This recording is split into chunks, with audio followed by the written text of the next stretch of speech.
Hey there, oddballs. In the paranormal news, we have cocaine hippos making a comeback. Jurassic Park might actually be opening soon because guess what? We've got baby dinosaurs on the way.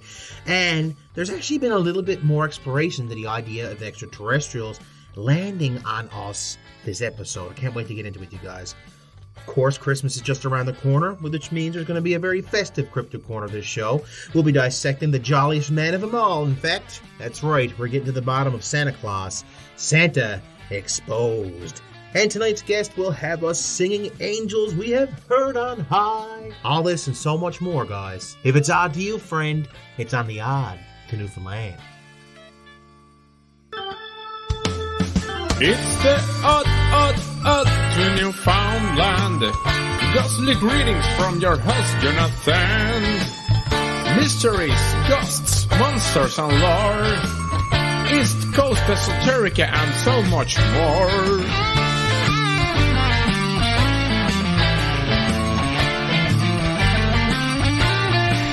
If it's odd to you, friend, it's on the Odd to Newfoundland.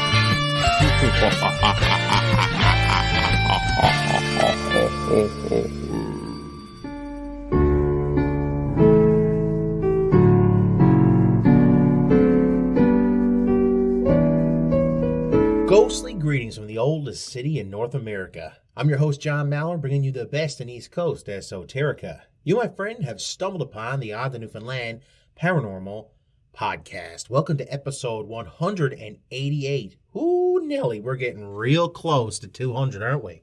Maybe we should do something special. Not that I don't think you're special or anything.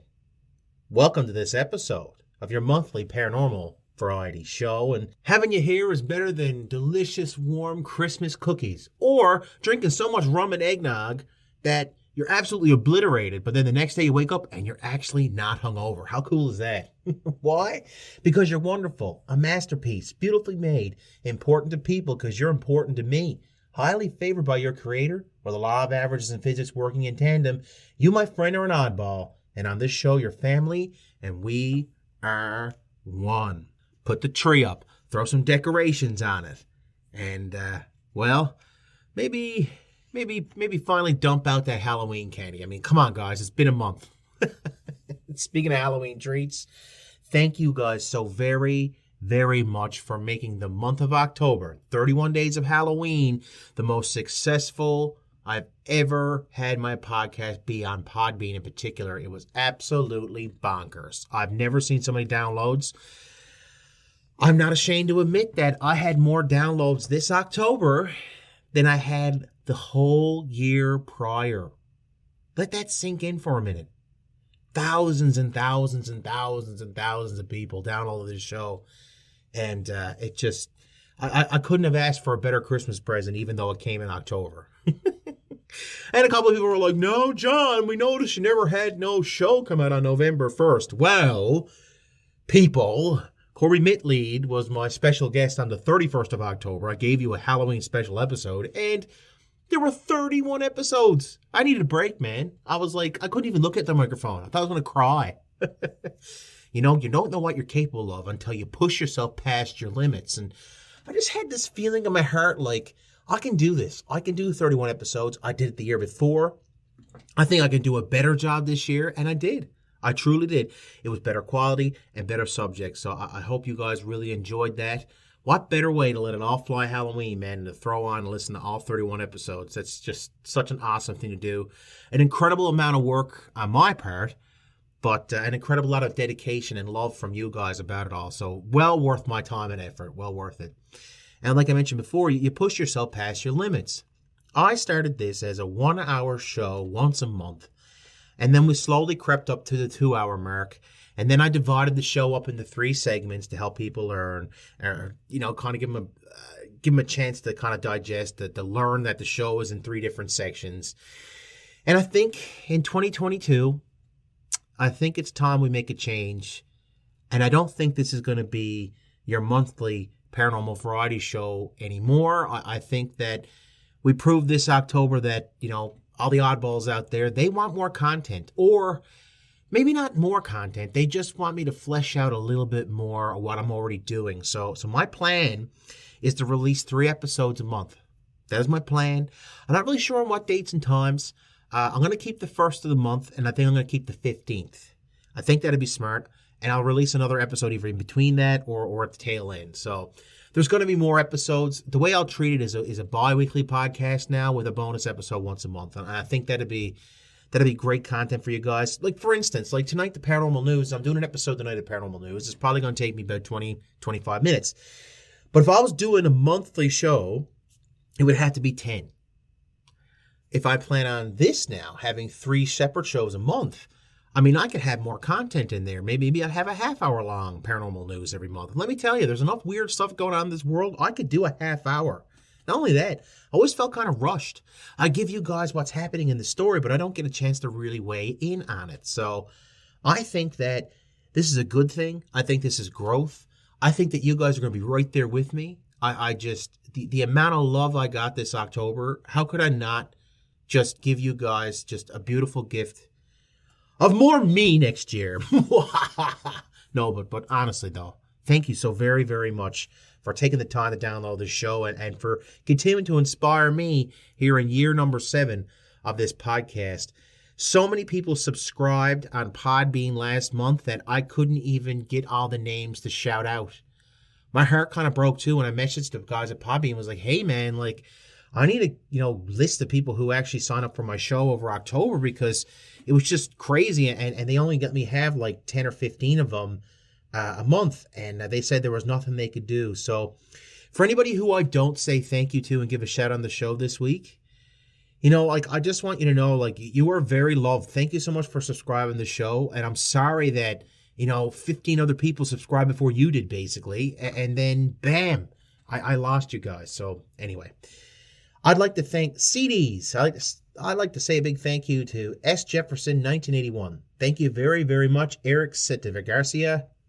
That might be Eric Steven Garcia. Hard to really see that one. Big thank you to Anar Kitty, Kevin J, Slug Salter, Luna C. I like that name, Luna C. Henky, Caroline Bates, Snell 1210, Robin Sellers, Magoo. I wonder if she's related to Mr. Magoo. Could be. BK73, Fabulous Woman. That's an awesome name. I think you are fabulous for subscribing to the podcast. Big thank you to Quiet, Ghost Rider AST Nation. Thank you guys so much. Mystic Okra, Todd Baker, Ian Lennon and Morgan 266, and one person whose name I cannot describe because they must have forgot to fill the field with first name, but MUJ5WCNS3C4GZ. I will never forget your name. You guys are awesome, and you also unlocked the horrible parajoke of the day. But guess what? You didn't just unlock the horrible parajoke of the day. You unlocked a very special 12 parajokes of the day, because they're all terrible, they're all horrible, and they're about one of the most paranormal things about the season. That's right, elves. So here they come. Are you ready? It's going to be very punny. I'm going to stuff your stocking full of misery. Here it comes. What type of music do elves like best? Why, they like rap. Why do Santa's helpers need to go to therapy? It's because they have very poor elf esteem. I'm sorry. Some of these are actually good. What do you call an elf who won't share? Elfish. What make of cars do elves drive? Toyotas. Oh God, that's a stinker. Okay, number 4 was horrible. What is Santa Claus's tax status? Elf employed. What are elves' favorite types of photos? They like to take elfies. Where do elves vote? The North Pole. Who is Santa's helper's favorite character in Stranger Things? Ooh, that's a nice one for the podcast. Elf Levin. Oh my God. I'm sorry. That was just terrible. I also have this visual now of like an elf with like this little Santa hat on and like a little bit of blood coming out his nose. What's the first thing elves learn in school? The alphabet. And here's the final one, because we got to talk about fireplaces and stuff. So here it comes. Why did the elf sleep in the fireplace? Because he listened to this list of jokes and he wanted to kill himself? No, not at all. Because he wanted to sleep like a log. Oh, God. Guys, like, I can't believe you guys keep subscribing to this show. Like how many times I got to tell you, stop subscribing to the show. Every time you do, I have to kill an elf. Can you believe we're 188 episodes into this craziness? Thank you so much for being along the way, guys. I hope you guys have a wonderful holiday season. I hope you're safe. I hope you're warm. I hope wherever you're to, the COVID restrictions are starting to lift a little bit, and you might actually get a chance to hang out with each other. I'm very fortunate to be in Newfoundland, Canada right now, where 90+% of our population is now double vaxxed. So proud of that. And, there's a lot of people out there who choose not to get the vaccination. That's your choice. I'm pro-vax, obviously, because, well, my dad got COVID. He died. He can't be intubated either because he's 4-stage renal cancer. So big shout out to him right now, who's probably listening to this podcast. Dad, I love you. I'm glad that we're almost out of the woods here with COVID-19. I do believe that we are almost done it. I don't think next year we're going to be even talking about it much. I think that we're on the last year of this silliness. One thing I will say is that, COVID-19 has made a lot of people isolated and kind of kept them away from the places and people they want to be with. And, I'd be remiss if I didn't say that if you're lonely and you're listening to this podcast right now and it's coming on Christmas Eve and stuff, and you're listening to this for a little giggle, and I'm bringing any kind of joy to your life whatsoever, it is my absolute pleasure to be your friend this Christmas, especially if you're in isolation or anything like that. Do me a favor. Throw on my show, listen to the craziness, have a bit of fun, take your mind off stuff, because life's too short to get hung up on a few weeks isolated or even a few months. Life is too short to get hung up there. Use that time, try to better yourself, and get back out in the world. Anyhow, enough inspirational speech for this year. That's right. It's the Christmas episode, baby. What did I do? I went ahead and I got us some amazing paranormal news stories to read right here, right now. Are any of them Christmas themed? Nope, not one. But I'm sure you guys will enjoy them anyway. Here it goes. The paranormal news, the last one of the year 2021. Enjoy. Somewhere between the funnies and the obituaries is, yes, the paranormal news. La la la la la la la la la la. I'm sorry, I can't make the first story Christmassy at all. And yes, that was the theme song of Jurassic Park and Jingle Bells put together. Guys, how about this for a story? Chickens.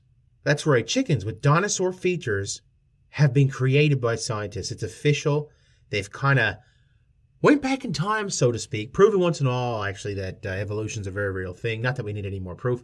In a groundbreaking experiment, scientists have transformed chicken embryos, okay, and gave them a snout and a palate configuration similar to that of small dinosaurs like Velociraptor and Archaeopteryx. The team behind it did not set out to create a dino chicken per se, said the lead authors of a study published in the journal Evolution. Bart Anjan-Balar of Yale University in New Haven and Aksat Abazov of Harvard University in Cambridge, U.S., originally wanted to understand how the bird beak, a very vital part of bird anatomy that has been crucial for their success, actually evolved. Finding a mechanism to recreate elements of dinosaur physiology has been a topic of popular interest ever since the idea that birds evolved from dinosaurs emerged back in the 19th century. When scientists discovered the fossil of an early bird-like animal called Archaeopteryx, similar to other fossils more recently discovered, the animal had wings and, of course, it had feathers, but also looked a lot like a dinosaur, which kind of proved that theory right. So, while trying to do just that, the team managed to recreate a chicken embryo with a dinosaur-like snout and palate similar to that of small feathered dinosaurs like Velociraptor. The team started out by trawling through changes in the ways genes are expressed in the embryos. Such a thorough investigation of some of the major animal groups revealed that birds have a unique cluster of genes related to facial development that are lacking in non-beak creatures. Very interesting stuff. When the scientists silenced these genes, of course, the beak structure reverted back to its ancestral state. And so too did the palatal bone in the roof of the mouth, as demonstrated by, well, images you can see online anywhere right now, guys. This is really, really fascinating stuff. To achieve this genetic tweak, The team isolated the proteins that would have gone on to develop beaks. Then, using tiny beads coated with an inhibiting substance, they suppressed those proteins. So back up the train here. You are literally playing God. You are turning back the hands of time. You're taking this chicken's would-be beak and going back in time with the man. You are literally proving evolution is no longer a theory. You're proving it's very real. Although we've seen it in real time too with moths of all things. But anyway, I just think that's so cool. Like, wait now, what parts of our genes do you think we could reverse? Because, you know, we're living a lot longer these days. Maybe we can go back in time and fix some of this cancer stuff. Anyway, maybe it's just wishful thinking. But hey, we're one step closer to Jurassic Park. In another similar experiment, researcher Joao Patello at the University of Chile has successfully managed to genetically recreate elongated fibula in a bird embryo. Now, how cool is that? That's a thin bone in the leg, by the way. In modern bones, these bones do not extend down to the ankle, but in their dinosaur ancestors, they certainly did. Really, really cool. And, you know, you can't help but look at chickens and different birds and stuff. And, like, I mean, look at a turkey. That thing looks like a dinosaur, man. It really does. Anyway, turkey. There'll be lots of that this month. Do you guys like your turkey? You guys eat a lot of Christmas turkeys? A lot of people like turkey at Thanksgiving. Here in Newfoundland, though, like, turkey dinner is kind of like a Christmas thing, too. It's Thanksgiving, Christmas. We eat a lot of turkey. We're turkey people. Oh, my. A lot of people will be going to church this month. Most people only go to church, you know, once a week. There's a small percentage of people who go multiple times a week. And ever-growing popularity are people who only go once or even twice a year. And this seems like a pretty sensible thing for most people who, you know, have kind of gone mostly atheist for the most part. And I can't really blame them sometimes, especially when you have Catholic freaking churches telling priests not to try exorcising the coronavirus. Like, come on, guys. The pandemic has driven people to try just about anything to stay healthy, including those horse dewormers. I'm sure you guys have heard about that. It was actually on the show a few months ago. Others have even decided that only the supernatural can help them. Catholic priests have seen a massive upsurge in faithful calling on them to perform exorcisms to drive out the coronavirus. But the church has now dashed the believers' hopes for a quick prayer treatment. The 15th annual course on exorcism and prayer of liberation, the Vatican-sanctioned and Pope-blessed exorcism conference, took place in Rome in October. During the conference, the Catholic Church explicitly told priests not to try to exorcise COVID-19. Father Miguel Martin, a trained Spanish exorcist who attended the event, said that priests are getting ever-increasing numbers of exorcism requests for people sick with COVID. We are told under no circumstances should we perform the rite on a COVID patient, Martin told Daily Beast. At least the Catholic Church seems intent on following the best medical practices, which is very, very true. Listen, do me a favor this Christmas, okay? Okay? Look. Whatever you're celebrating this year, do me a favor. Do me a little favor. Do a little research before we start attacking Christian people. Like, this is the time of year that everyone comes out and attacks me because I'm openly Christian and a believer in God. Everyone attacks me. They won't play my podcast sometimes because of what I believe in. Like, we are persecuting each other all the time. And it's only now we're seeing some headway in the church after hundreds of millions, like after thousands of years, really.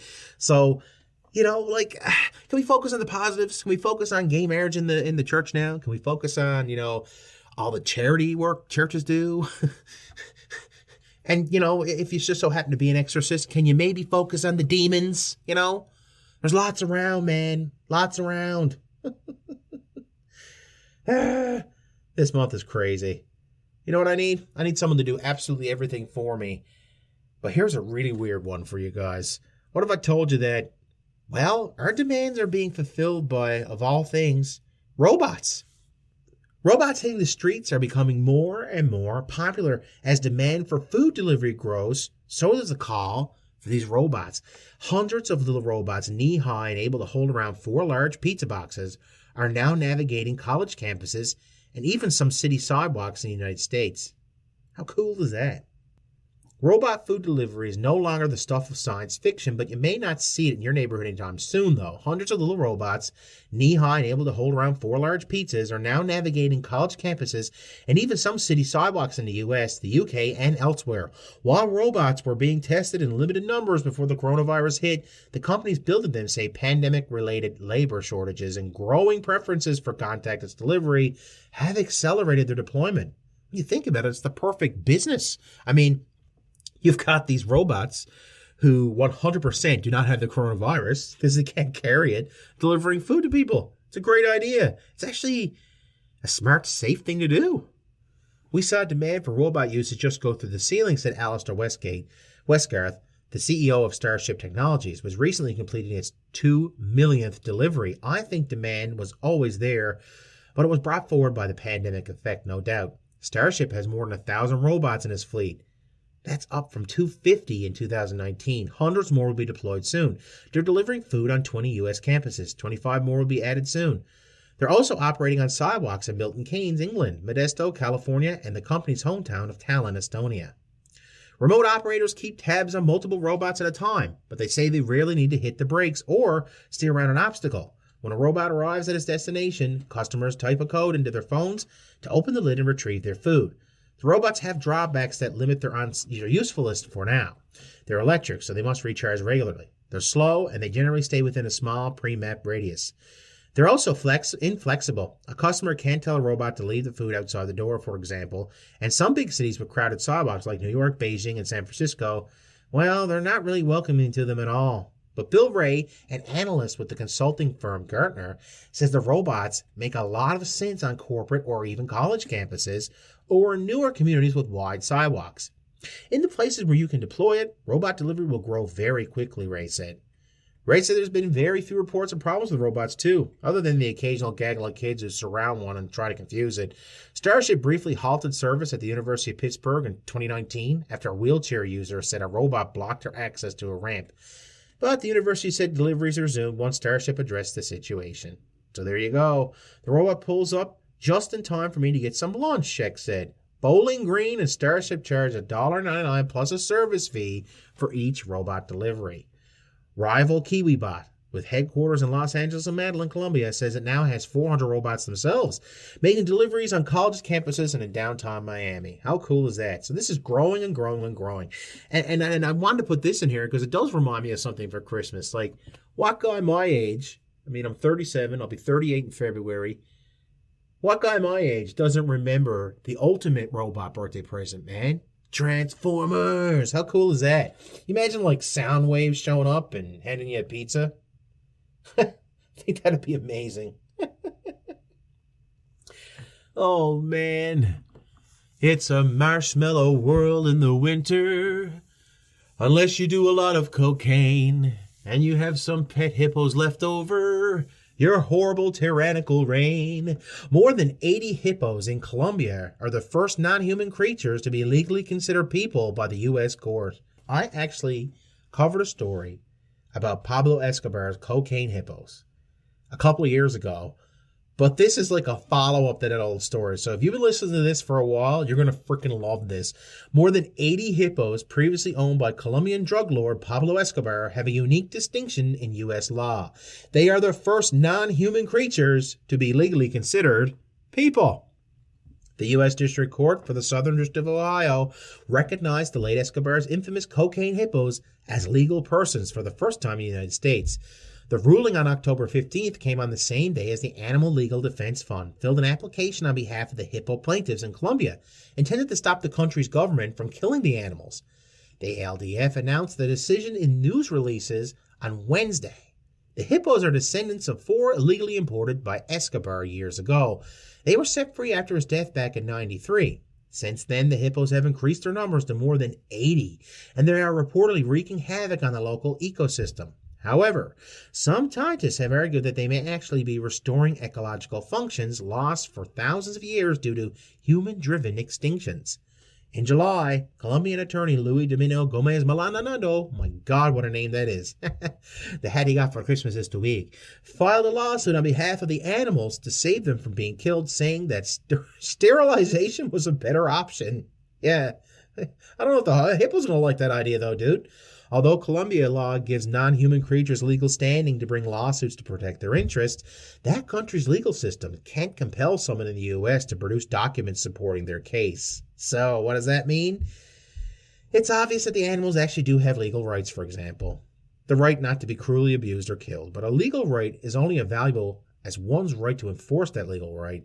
Christopher Bear, the attorney overseeing the U.S. case, who also serves as managing director at the Animal Legal Defense Fund, told Gizmodo, "The legal system doesn't have precedent for animals' interest." That's actually really interesting. Interest directly appearing in court. There's no precedent for animals having a legal standing to enforce their own rights because they don't have the ability to enforce their own rights. He called the court order a critical milestone in the broader animal status fight to recognize that animals have enforceable rights. And we've already seen that kind of play out and start already in our worlds because, well, even here in Newfoundland, if you abuse an animal or you kill a dog or a cat and you do it illegally, like it isn't an accident, like it's one thing, God forbid, someone runs over a cat or a dog, that's a sad enough, but if you kill an animal or torture an animal or do anything that you're not supposed to, even mistreat an animal, here in Newfoundland, it's a jailable offense. There are people in Newfoundland right now who have been arrested and are serving jail sentences because they left beagle dogs outside to freeze to death in the middle of winter. Like, this is a real thing. So there you go. Let those poor hippos in out of the winter. Pablo's hippos. You got to be high on cocaine to be looking after hippos. That's all I'm going to say. Plus, I don't know if you know what a muck spread is, but we wish you a merry muck spread, miss. We wish you a merry muck spread, miss. We wish you a merry muck spread, miss. And a big bowl of hippo. Okay, all right. A spaceman came a-traveling, but more than likely, it won't actually be a man. It'll probably be some kind of, artificial intelligence. Is there intelligent life elsewhere in the universe? It's a question that has been debated for centuries, if not millennia, but it's only recently that we've had an actual chance to finding out, with initiatives such as SETI, using radio telescopes to actively listen for radio messages from alien civilizations. Suppose there are other planets where life began, and that if it followed something like a Darwinian evolution, which needn't be the case, by the way, even then, it's highly unlikely that the progression of intelligence and technology would happen at exactly the same pace as Earth. If it lags significantly behind, then that planet would plainly reveal no evidence of ET life to our radio telescopes. But around a star older than the Sun, life could have had a head start of 1 billion years or more. They could be way more advanced than us. Human technological civilization only dates back a millennia at most, and it may be only 1 or 2 more centuries before humans, made up of organic materials such as carbon, are overtaken or transcended by inorganic intelligence, such as AI. Computer processing power is already increasing exponentially, meaning AI in the future may be able to use vastly more data than it does today. It seems to follow that it could then get exponentially smarter, surpassing human general intelligence. Perhaps the starting point would be to enhance ourselves with genetic modification in combination with technology. God, this is such a cool article. It really, really is. AI may have been even able to evolve, creating better and better versions of itself on a faster than Darwinian timescale for billions of years. Organic human-level intelligence would then just be a brief interlude in our human history before the machines completely take over. Oh my God, this is like Terminatus. Terminator, miss. Terminatus. This is like Terminator 2, miss. So if alien intelligence has evolved similarly, we'd be most unlikely to catch it in the brief sliver of time when it was still embodied in biological form. If we were able to detect ET life, it would be far more likely to be electronic than flesh and blood, and it may not even reside on planets whatsoever. It's actually a misconception. We must therefore reinterpret the Drake equation, which established back in the 60s to estimate the number of civilizations in the Milky Way, which, we could potentially communicate. The equation includes various assumptions, such as how many planets there are, but also how long a civilization is able to release signals into space, estimated between 1,000 and 100 million years. But the lifetime of an organic civilization may be millennia at most. While its electronic diaspora would continue for billions of years, if we could include this in the equation, it seems there may be more civilizations out there than we thought. But the majority of them would actually be, by logic, artificial. Wow. Makes you think twice about that artificial Christmas tree of yours. I mean, what the hell? It could be anything. It could be an alien, man. It could happen. Guys. Oh, we had such a fun time at a Paranormal News. We had chickens being de-evolved back into dinosaurs. We had Catholic priests exorcising the coronavirus. God's sakes, just get your vaccinations and just go to church. I mean, both of those things working together are really going to help. I'll even say it in my intro, highly favored by your creator, or the law of averages and physics working in tandem.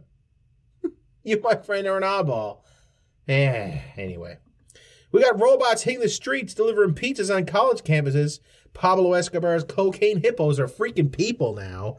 And we also have some info about why extraterrestrials, spacemen, traveling are more than likely, well, they're going to be robots, really. It makes more sense. All these stories have been odd to Newfoundland.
At the top of the news this month, a military plane may have had to swerve to avoid the mysterious object in surveillance data, because 2 planes have reported a bright green UFO swooping through the clouds over Canada.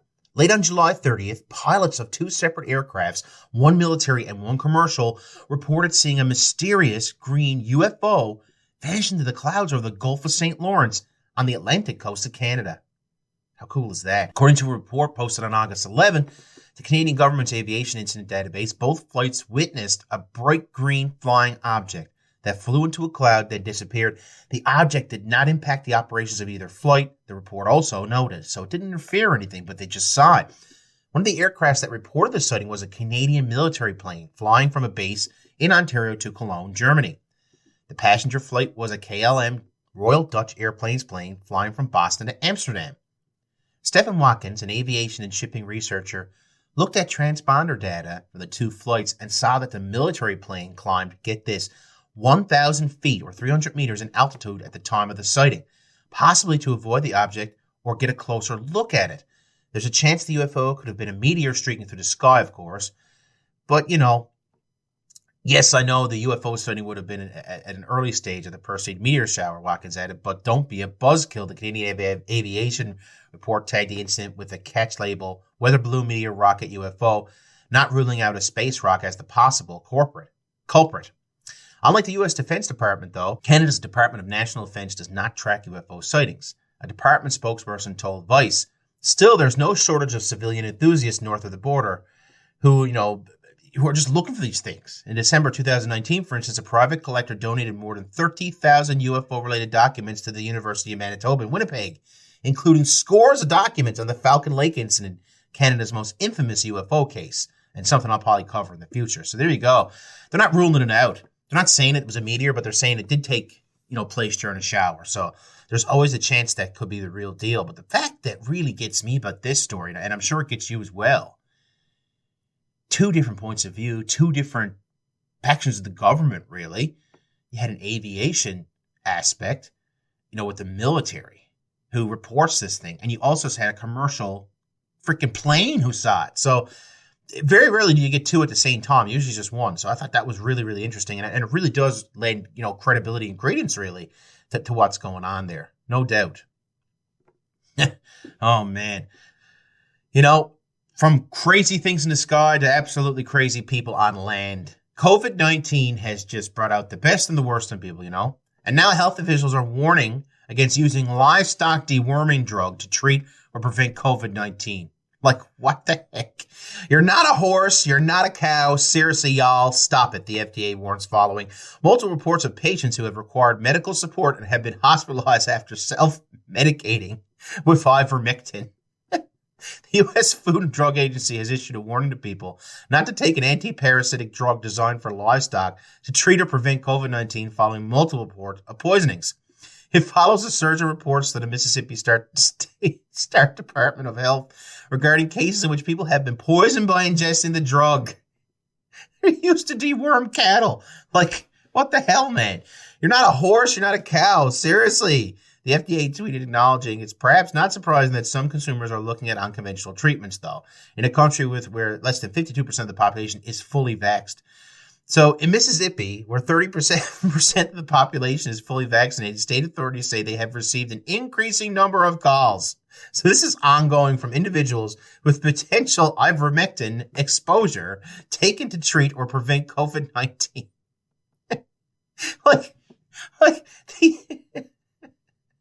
These are not antiviral stuff. These are anti-parasitic. What the heck? COVID-19 is a virus. It doesn't even make any sense that way. Oh my God. I can't even read anymore. This is just so stupid. We got to move on from this. Why on earth are we letting these people do this? How are they getting these drugs? Oh my. Well, at least the people in Colombo are smarter, right? Yeah. How about this for a law that got passed, okay? So I've actually talked about this story because people ride elephants all over the world. They're like a thing to ride in some parts of the world, actually. And it's actually a sign of status for some people who can afford and keep an elephant. But an Indian-born tusker or bull elephant with large tusks called Raja has been seen being escorted by security personnel walking down the street in the outskirts of Colombo. Now, here's the thing, though. There's a law that got put through about this elephant and every other one. It's that you can't drink and drive an elephant in Sri Lanka. So I want you to think about this now. Did you know you can't drink and ride on an elephant at the same time in Sri Lanka? That's because the country is trying its darndest to preserve the lives of elephants and other animals under its new animal protection law. According to AFP, Sri Lankan officials will now issue biometric identity cards for captive elephants while also banning their riders from drinking on the job. I mean, you wouldn't want to say something mean to the elephant after having a few drinks. They never forget, you know. Elephants are often kept as pets by wealthy Sri Lankans in an effort to show off their riches. You know, with this has often come widespread complaints of animal cruelty that goes right along with it, unfortunately. The new law is designed to improve the lives of animals, particularly working elephants, hard-working elephants, raising money for their little dumbos at home. AFP reported there are currently about 200 domesticated elephants in Sri Lanka, with 7,500 living in the wild. That's not very many. That's less than 8,000. So be nice to your elephants, folks, and don't drink and, well, ride? Oh, God, what a bizarre, just weird thing. God, I don't even know. It's just craziness. Oh, my. Oh, don't worry. I have one more horrible story here. Yeah, because you know what? Pretty much every person I know in my house right now, my wife, my 2 daughters, and my son, they are just absolutely terrified of spiders. Me, not so much. I don't like them. I don't like walking through the webs in particular. I hate that. But guess what? Things could be much worse, especially if you live in Britain, because they're preparing right now for their annual invasion of the palm-size, sex-starved spiders. I've been a sex-starved spider before, because you know what? Oh boy, there's not a single country in the world that doesn't have some annual traditions, right? But like, they're usually cherished events, and people give a chance here to get together and celebrate or remember something important, you know. But the British Isles, they have their fair share of fun-filled annual traditions. Until this one crops up every year. Granted, we're not talking about any kind of organized event, just the sex-crazed giant spiders that invade British and Irish homes every year, whether people want it or not. Oh, God. The arachnid in question is the aptly named giant horse spider. I'm sorry, that's house spider. But, you know, I'll leave that mistake in because it just sounds so hilarious. It's giant horse spider. So, because it just gives you an idea how big the damn thing is. Or Eratogenia atrica, which is a giant house spider, by the way, for you scientifically minded. They can grow to have a leg span of nearly 4 inches and are able to go from standstill to running at nearly 40 miles per hour. So they got like old lady driving to church, you know, speed. So yeah, that's a spider the size of your palm that can take off as fast as a car in the blink of an eye. And every year, between August and September, they crawl out of British homes, woodwork, in search of some freaky 8-legged love. Giant spider orgies. What a wonderful tradition. I might want to might. Why, yes, I'm a legs man. How could you tell? Oh, but it gets better. The giant house spiders aren't alone in creeping into houses and homes in the British Isles. Dr. Chris Terrell Neal is a lecturer of ecology at the Nottingham Trent University in Nottingham, England. And he told Nottingham Post that there's a total of 3 arachnids currently making their way inside homes in Britain. The giant house spider is merely the biggest of them. In fact, they're one of the largest spiders in all North America. The other 2 are the daddy longlegs and the crown orb weaver, also known as a garden spider. No wonder the giant ones all get the attention, though. They usually stay in hiding within garages and attics, but in August, it's the male spider's hormones start getting the better of them. This time of the year, August and September, the male spiders have the urge to mate and start wandering and looking for females. I know there's a lot of them, guys. Like, we're talking hundreds of thousands. Millions of these things crawling into homes everywhere. Oh, just lovely. And not only do they crawl in the homes, they go on the walls, floors, kitchen tables, bathroom, beds. Yeah. Try listening to this podcast now while you're in bed and feel that thing on your frickin' leg. And when they do find a female, they mate, of course, and she lays eggs, and the male usually dies. Hooray. Good. We don't have to crush them. At least the invaders die off as quickly as they do appear, unless they don't manage to score, in which case they'll be around again in 12 freaking months. Oh, boy. Well, those are 12 months you guys can keep. Keep your yuck factory horny old spiders away from me. That's for darn well sure. And unfortunately, we do have one more sign of human error and stupidity to report on. But, it does make for great paranormal news because this is just bizarre and weird. Because TikTok has officially now they've banned it, the milk crate challenge videos, because it's killing people and hurting them and putting them in wheelchairs, man. It's true. They're citing safety concerns. So TikTok actually pulled this challenge. The app will no longer allow people, to do this. And if the videos of themselves are tenuously being removed. That's right. They're getting taken down. People attempting to milk whatever viral fame they can get on TikTok will no longer be able to with the milk crate challenge. The app has banned videos of people attempting to risk trendy, just citing safety concerns of this milk crate challenge.